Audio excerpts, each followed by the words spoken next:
Let's read the name of persons. Vendor, vendor. Teacher, teacher. Doctor, doctor. Agent, agent. Policeman, policeman.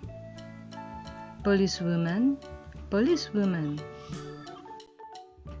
Family, family. Girl, girl. Friends, friends.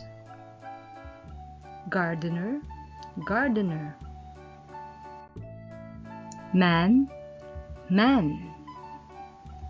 Woman, woman. Grandfather, grandfather.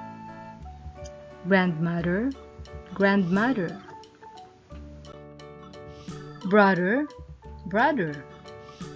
Sister, sister.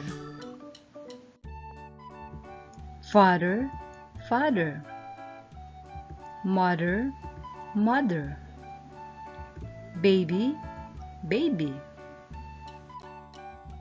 Farmer, farmer.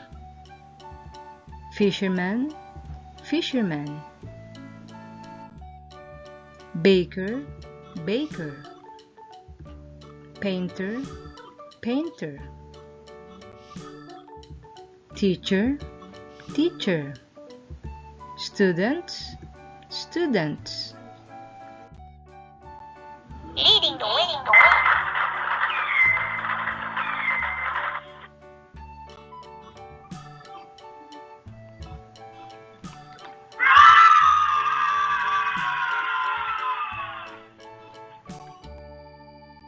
Remember, kids, trust in the Lord with all your heart. Proverbs 3:5.